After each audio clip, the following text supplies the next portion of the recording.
Time symmetry rule देखे थे, mirror rule, folding rule हमने देखा था। अब आज हम आपका बहुत ही आसान सा और लेकिन बहुत ही इम्पोर्टेंट टॉपिक शुरू करने वाले हैं। देखिए आज का टॉपिक जो है ना बहुत ही इजी गोइंग रहेगा, कोई उसमें ज़्यादा कुछ चीज़ें नहीं है। खाली एक फॉर्मूला हमें देखनी है और कुछ चीज़ें हमें समझनी है। Cells EMF, internal resistance and terminal voltage।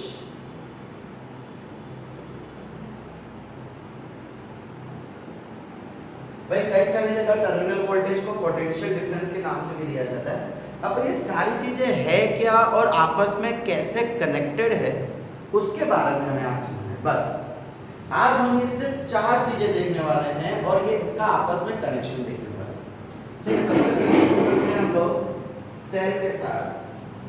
भाई सेल क्या होता है? Sir cell is the basic unit of life, the smallest unit of life which performs all the metabolic activities in our body। ऐसा भाई बॉडी सेल्स के बारे में नहीं, इलेक्ट्रिकल सेल्स। भाई आपको पता ही है इलेक्ट्रिकल सेल्स एक ऐसी बैटरी है जो आपके सर्किट में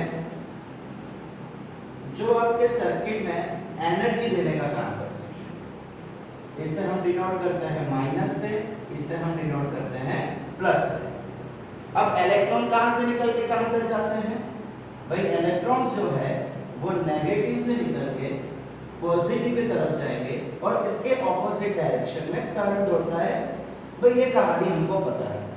अब कुछ अंधविश्वास है जो हमें फैला हुआ है। कैसा अंधविश्वास? भाई पहली चीज देखो, अब हो क्या है, यहाँ पे हम कोई ना कोई इलेक्ट्रिकल डिवाइस कनेक्ट करते हैं जिसका कुछ ना कुछ रेजिस्टेंस होगा। हर इलेक्ट्रिकल डिवाइस के पास अपना खुद का एक रेजिस्टेंस होता है, ठीक है। हमने इसलिए वो रेजिस्टेंस यहाँ पे ड्रॉ कर दिया। अब होगा क्या, ये एनर्जी यहाँ से निकलेगी, इधर थोड़ी वेस्ट होगी, फिर इधर आ जाएगा। भाई कई लोग ऐसा बोलते हैं कि सेल जो है वो एनर्जी देता है, ये ऐसा भी कहते हैं कि भाई सेल जो है वो चार्ज प्रोड्यूस करता है। भाई सेल चार्ज प्रोड्यूस नहीं करता, लिसन मी केयरफुली, सेल सिर्फ एनर्जी देगा। भाई सेल क्या कर रहा है? इलेक्ट्रॉन्स को मूवमेंट करा रहा है। एक इलेक्ट्रॉन को यहाँ से भेजेगा, एनर्जी देके भेजेगा। भाई समझ लो कि एक चार्ज है, मतलब इलेक्ट्रॉन है, वो एक बैग लेके आ रहा है, उस बैग में हम एनर्जी डाल रहे हैं, हम मतलब कि बैटरी उसमें एनर्जी डाल रहा है, ये जाएगा वेस्ट कर देगा, फिर से आएगा, फिर से उसके बैग में एनर्जी डाली जाएगी और ये चीज चलती रहेगी। अब होगा क्या कि धीमे धीमे सेल की एनर्जी खत्म हो जाती है, कम होती जाती है, खत्म हो जाती है ना। भाई ये चीज चलती है। भाई देखो सेल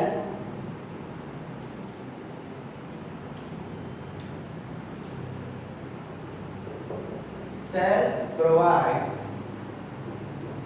इलेक्ट्रिकल एनर्जी। अब ये कैसे एनर्जी कैसे देगा वो भी मैं आपको बताता हूँ, इसके बाद में वो भी आपको समझाने वाला हूँ।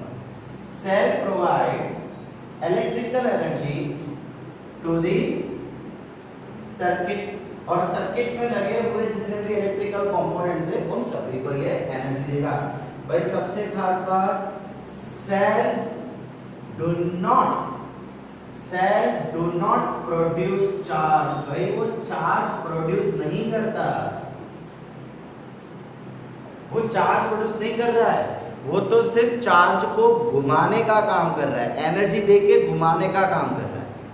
अब चार्ज का मतलब समझ रहा हो चाहिए, यहाँ पे चार्ज क्या है? यहाँ पे चार्ज और कोई नहीं, इलेक्ट्रॉन है, ठीक है।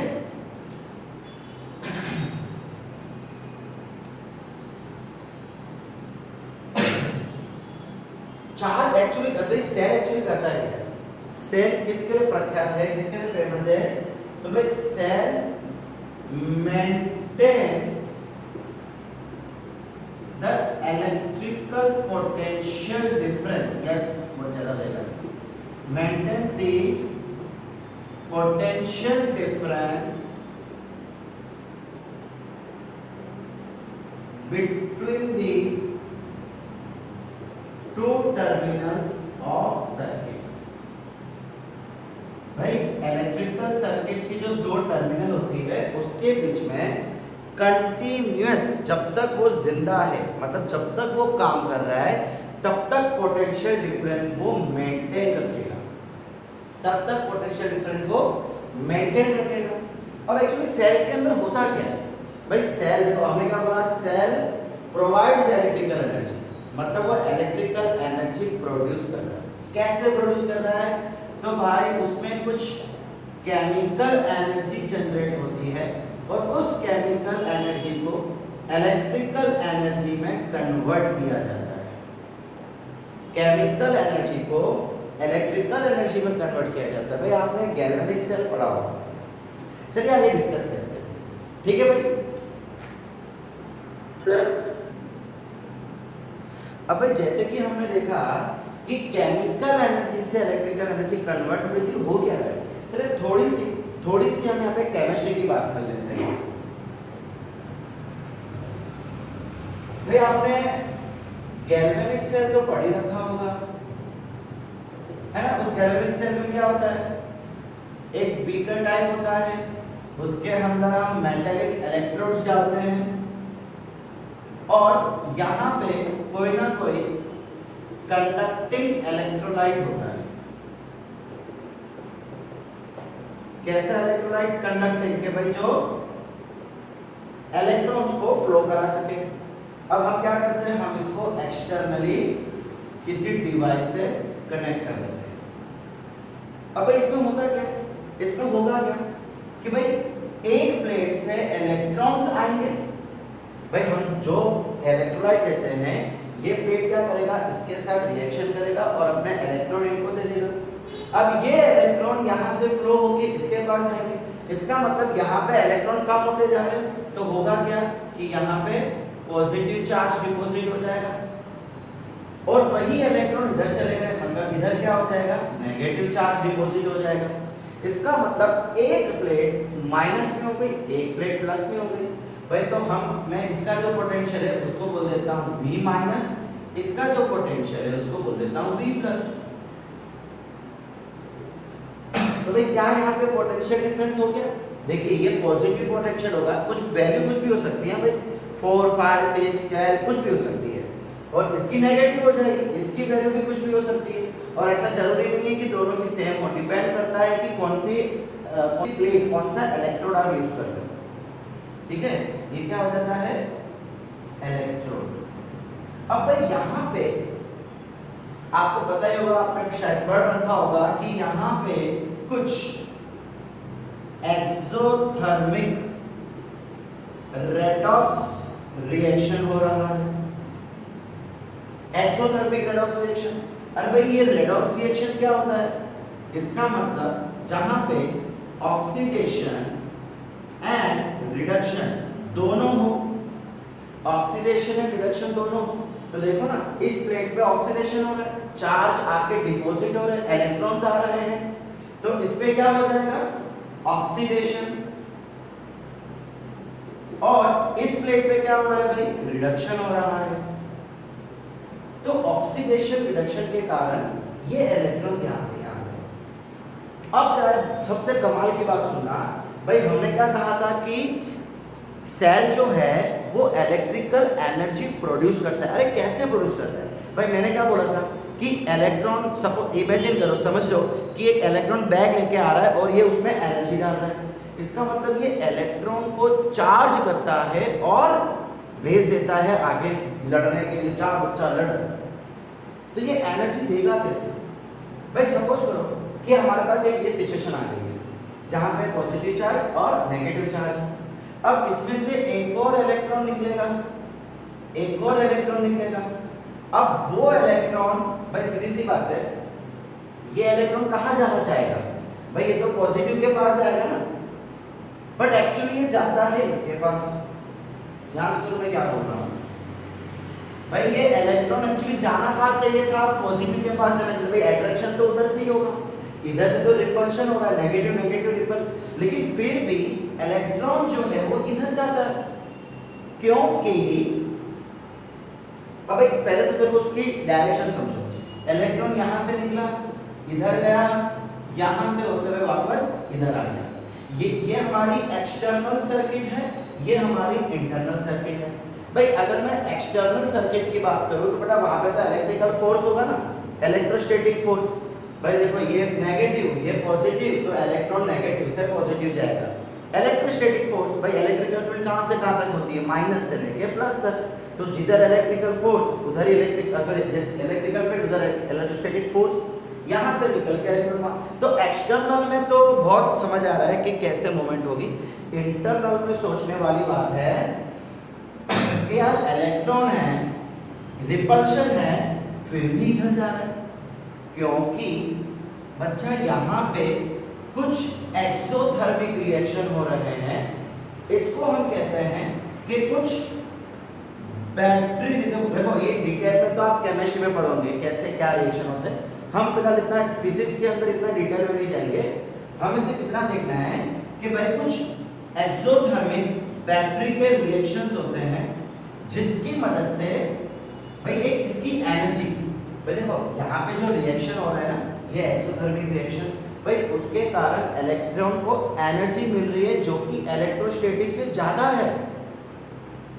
This energy is greater than electrostatic energy. Electrostatic का मतलब क्या है कि भाई वो जो अट्रैक्शन हो रहा है ना, वो उस एनर्जी से, चलो मैं एनर्जी वर्ड यूज नहीं करता हूं, मैं फोर्स वर्ड यूज करता हूं। भाई जो एक्सोथर्मिक रिएक्शन के कारण जो फोर्स इस पे लग रहा है वो इलेक्ट्रोस्टैटिक से कई गुना ज्यादा है। इसी वजह से इलेक्ट्रॉन इधर ना जाके इधर जा रहा है। अब एक और चीज है कि बेटा अगर मुझे इसको यहाँ पे रिपल्शन के भी अगेंस्ट में पहुंचाना है, मतलब रिपल्शन यूं हो रहा है और मुझे इलेक्ट्रॉन को यूं पहुंचाना है, तो मुझे कोई ना कोई वर्क डन करना पड़ेगा। वो ऑब्वियसली कोई यही वर्क डन करेगा, बैटरी करेगी, हम कोई नहीं करेंगे, बट वर्क डन तो करना पड़ेगा। अब हमने पढ़ा हुआ है कि हम जो वर्क डन करते हैं वो एज अ पोटेंशियल एनर्जी किसी भी चार्ज के अंदर सेव हो जाती है। तो होगा क्या कि जब ये इलेक्ट्रॉन इधर पहुंच रहा है, इसके बैग में ऑलरेडी एनर्जी आ रही है। अगर आपको याद हो तो हमने चैप्टर 2 में ये चीजें डिस्कस की थी कि जब आप किसी एक चार्ज को उठा के एक जगह से दूसरी जगह पे लेके आते हो तो हमें वर्क डन करना पड़ता है, और वो वर्क डन जाता कहाँ है, वो वर्क डन उस चार्ज के अंदर as a potential energy store हो जाता है। यही हमने पढ़ा था और उसी कॉन्सेप्ट पे हमने कैपेसिटर को आगे कंटिन्यू किया था। तो यहाँ पे भी वही हो रहा है। इस तरीके से आपका सेल इलेक्ट्रिकल एनर्जी को प्रोवाइड करता रहता है। भाई समझ आ रहा है बच्चा लोग मैं क्या बोल रहा हूँ?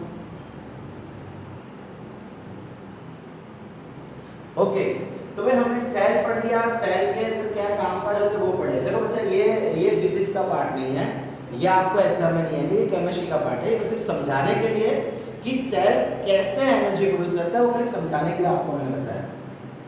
ओके, चलिए बात कर लेते हैं ईएमएफ की। भाई ईएमएफ होता क्या है? भाई ध्यान से सुनिएगा, ईएमएफ और टर्मिनल वोल्टेज, कई लोग बोलते हैं कि ईएमएफ और टर्मिनल वोल्टेज सेम है, बट सेम नहीं है। तो ध्यान से सुनना, अब हम जो देखने जा रहे हैं।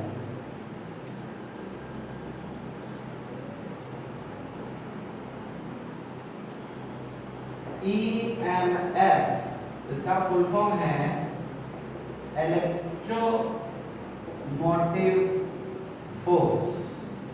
इलेक्ट्रोमोटिव फोर्स एक्चुअली बच्चा ये सुनने में लगता है कि कोई फोर्स है, बट एक्चुअली ये फोर्स नहीं है। इट इज अ पोटेंशियल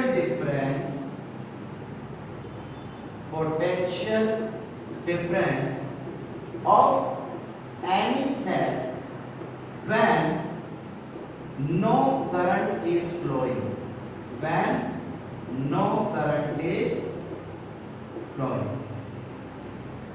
भाई इसका क्या मतलब है? भाई जब कोई भी करंट फ्लो नहीं हो रहा, अब कोई भी करंट कब फ्लो नहीं होगा? जब ये सर्किट कहीं ना कहीं से ओपन होगी। हमने बटन ओपन कर दिया, अब भाई इस समय कोई भी करंट इसमें फ्लो नहीं होगा क्योंकि इसकी की ओपन है, बटन अभी बंद है। ठीक है। अब इस समय जितना पोटेंशियल डिफरेंस इस बैटरी के पास होगा उसे हम बोलते हैं ईएमएफ। भाई आप जब मार्केट से कोई सेल खरीदते हो तो उस पर लिखा होता है,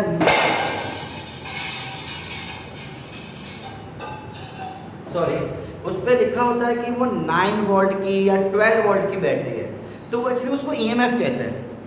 ईएमएफ इसका कितना है 12 वोल्ट, इसका कितना है 9 वोल्ट। चलो एग्जांपल मैं आपको बताता हूँ। सपोज करो कि मैं एक 12 वोल्ट की बैटरी लेके आ रहा हूँ, कितने की 12 वोल्ट की, ठीक है। अब यहाँ से कुछ ना कुछ करंट जाएगा और सपोज करो कि ये जो रेजिस्टेंस है वो मैं 4 ओम का ले लेता हूँ। अब करंट कितना जाना चाहिए भाई, करंट कैलकुलेट करूँ तो I is equal to V by R, so 12 by 4 is equal to 3 ओम, है ना। 3 ओम जाना चाहिए इस पे करंट। चलो भाई 3 ampere, not ohm, sorry, 3 ampere current जाना चाहिए। अब इसके अगेंस्ट पोटेंशियल डिफरेंस कितना, भाई यहाँ पे कितना पोटेंशियल है, देखो सपोज करो कि मैं यहाँ पे एमीटर लगा देता हूँ और यहाँ पे मैं एक वोल्टमीटर लगा देता हूँ। अब वोल्टमीटर क्या करेगा, इसके अगेंस्ट पोटेंशियल कितना ड्रॉप हुआ, वोल्टेज कितना ड्रॉप हुआ, ये कैलकुलेशन का काम करेगा। और एमीटर क्या करेगा, करंट मापेगा अकॉर्डिंग टू ओम्स लॉ। भाई जितना हमको पता है उसके अकॉर्डिंग क्या होना चाहिए था, करंट कितना होना चाहिए था 3 एम्पियर। लेकिन प्रॉब्लम ये है कि करंट जब एमीटर ने मेजर किया, जब एमीटर ने करंट मेजर किया तो भाई वो 3 एम्पियर नहीं, वो था 2 एम्पियर। और 2 एम्पियर करंट था तो उसके हिसाब से वोल्टेज ड्रॉप कितना हो जाएगा, 4 2 जा 8 वोल्ट। भाई V is equal to IR, तो I into R, 4 2 जा 8 वोल्ट। अरे भाई हम कितना सप्लाई कर रहे हैं 12 वोल्ट और उसके पास पहुंचा कितना 8 वोल्ट, तो ये 4 वोल्ट कहाँ चला गया। तो भाई यहाँ पे देखो ये 4 वोल्ट बैटरी के रेजिस्टेंस की वजह से कम हो गया। आज कोई भी आप कंपोनेंट ले लो, कोई भी इलेक्ट्रिकल कंपोनेंट ले लो, उसके अंदर वायर होती है या प्लेट होती है, तो उसके कारण भी तो थोड़ा बहुत रेजिस्टेंस होगा। अब भाई हमने अभी अभी देखा था वो सेल, गैल्वेनिक सेल, उसके अंदर 2 इलेक्ट्रोड डाले हुए थे, तो भाई वो इलेक्ट्रोड तो मेटल के बने होते हैं ना, तो उसका भी तो कुछ रेजिस्टेंस होगा ना। तो कोई भी कंपोनेंट या बैटरी के अंदर का जो रेजिस्टेंस होता है उसे हम कहते हैं इंटरनल रेजिस्टेंस। उसे हम क्या बोलेंगे, इंटरनल रेजिस्टेंस।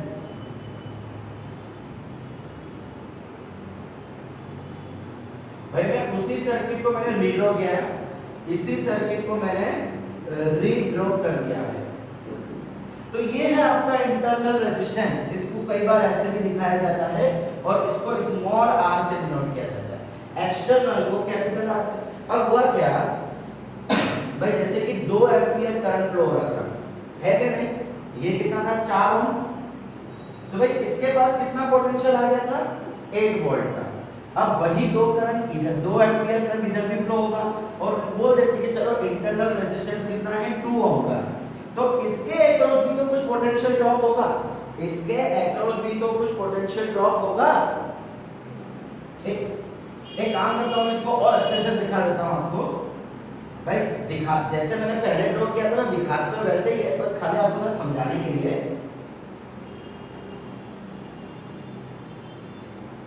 ठीक है, ये पॉजिटिव टर्मिनल, ये नेगेटिव टर्मिनल और इन दोनों के बीच का रेजिस्टेंस स्मॉल r, और हम इसको ले लेते हैं, चलिए कितना 2 ओम। तो बच्चा 2 एम्पियर करंट फ्लो हो रहा है, तो करंट इनटू रेजिस्टेंस कितना हो जाएगा 4। इसका मतलब बच्चा हमने बैटरी 12 वोल्ट की दी थी जिसमें से 4 वोल्ट तो इसके अंदर ही ड्रॉप हो गया, बचा कितना 8 और 8 पहुंच गया इसके पास। तो हो क्या रहा है कि जब मैं बैटरी कनेक्ट करता हूं तो जितना उसकी रेटिंग होती है, जितना मैक्सिमम रेटिंग होती है उतना पहुंचता नहीं है। अरे भाई सेल ने तो बोल दिया कि भाई मैं इतना प्रोवाइड कर सकता हूँ, मेरी कैपेसिटी है इतना प्रोवाइड करने की, आगे जाता कितना है वो मेरे को नहीं देखना। भाई यार सेल की कैपेबिलिटी थी 12 वोल्ट देने की, लेकिन उस 12 वोल्ट में से थोड़ा बहुत उसके अंदर ही ड्रॉप हो गया। इसका मतलब क्या मैं ऐसा बोल सकता हूँ, देखो ये पॉजिटिव टर्मिनल, ये नेगेटिव टर्मिनल, आज इस पॉजिटिव और नेगेटिव टर्मिनल के बीच में कितना पोटेंशियल है, सिर्फ 8 वोल्ट का, सिर्फ 8 वोल्ट का। क्यों? अरे भाई ये जो 4 वोल्ट है ये तो अंदर ही चला गया ना, 4 वोल्ट तो अंदर ही ड्रॉप हो गया। अब एक्सटर्नल सर्किट देखो, ये आपकी पूरी एक्सटर्नल सर्किट होगी यहां से लेके यहां तक, तो एक्सटर्नल सर्किट में कितना पहुंचा, एक्सटर्नल सर्किट में तो भाई 8 वोल्ट पहुंचा, तो इसको हम बोलते हैं टर्मिनल वोल्टेज। तो स्टूडेंट्स बेटा ये जो टर्मिनल में जो आता है ना, देखो आज इसके अंदर देखो ये यहां पे जितना पोटेंशियल देगा उसे हम कहते हैं terminal voltage. So terminal voltage और ईएमएफ दोनों अलग अलग चीजें। अच्छा आप सोच रहे होंगे कि इसको ऐसा नाम क्यों दिया गया, भाई है पोटेंशियल तो नाम फोर्स, जूने समय के नाम दिया हुआ है। भाई जब रिसर्च शुरू हुई थी, जब थोड़ी बहुत रिसर्च की गई थी, तब से इसको नाम दिया गया। अब तब तो पता था नहीं कि पोटेंशियल अलग चीज होती है या ये वो, तो ठीक है वही नाम चलता है। बट याद रखना ईएमएफ जो है वो इलेक्ट्रोमोटिव फोर्स मतलब पोटेंशियल है। कब का पोटेंशियल, जब करंट फ्लो नहीं होता। करंट फ्लो नहीं होता का मतलब कि जो बैटरी है, जो सेल है, उसकी रेटिंग्स कि वो मैक्सिमम इतना दे सकता है, लेकिन जितना वो मैक्सिमम दे सकता है उतना हमारे एक्सटर्नल सर्किट को मिलता नहीं है। क्यों? बिकॉज इंटरनल रेजिस्टेंस जो है थोड़ा बहुत खा जाता है। तो एक्चुअल में कनेक्शन होने के बाद वो जितना दे रहा है उसको हम कहते हैं टर्मिनल वोल्टेज। कनेक्शन होने के बाद एक्सटर्नल सर्किट में जितना पोटेंशियल दिया जा रहा है उसको हम कहते हैं टर्मिनल वोल्टेज। ठीक है, टर्मिनल वोल्टेज को हम नॉर्मली V से डिनोट कर सकते हो। चलो काम करो, मैं आपको उसका एक रिलेशन भी बताता हूँ।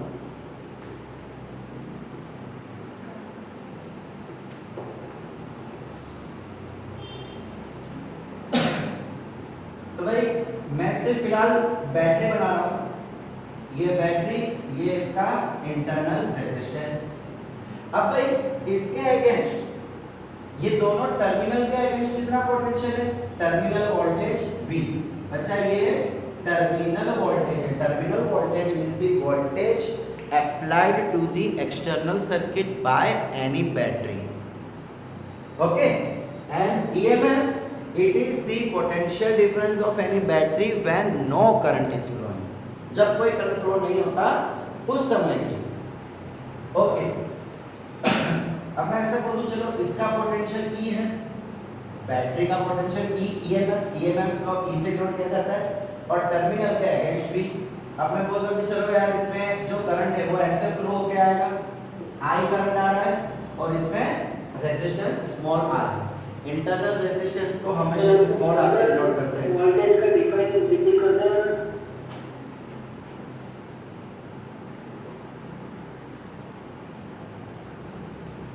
Terminal voltage is the potential difference provided by the cell. कोई भी सेल जितना पोटेंशियल डिफरेंस देता है एक्सटर्नल सर्किट में जब उसमें करंट फ्लो हो रहा होता है, एंड हमको पता है कि भाई ये हमेशा कम होगा। देखिए terminal voltage is always less than EMF, ये चीज को याद रखना। EMF का मतलब maximum capability to provide the potential difference, या तो आप बोल सकते हो मैक्सिमम रेटिंग या रेटिंग ऑफ द सेल। वो कितने वोल्टेज का सेल है उसको हम कहते हैं EMF। और जैसे ही करंट फ्लो होगा थोड़ा बहुत वोल्टेज इंटरनल रेजिस्टेंस के कारण कम हो जाएगा, तो जितना वोल्टेज सर्किट को मिल रहा है उसको हम कहते हैं टर्मिनल वोल्टेज। अब एक रिलेशन उसके बाद क्या लिखा है? करंट लिखा है ना I। हाँ, current is flowing through it, ये IT इट है। ओके, अब चलो हम एक रिलेशन यहाँ पे डिफाइन करते हैं EMF और पोटेंशियल डिफरेंस का। अब देखिए इन दोनों के बीच का potential difference terminal voltage V है।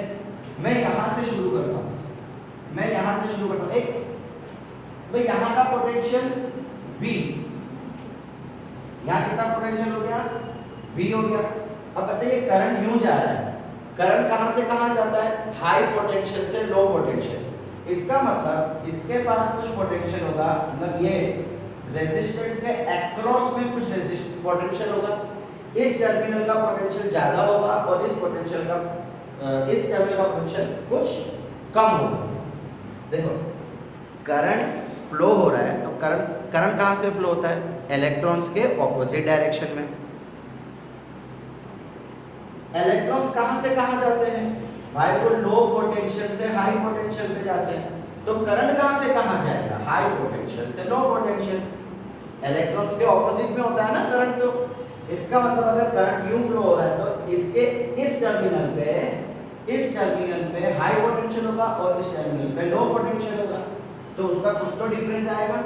फिलहाल मैं चलो H माइनस L बोल देता हूं, ठीक है, जरा ध्यान से देखते जाना।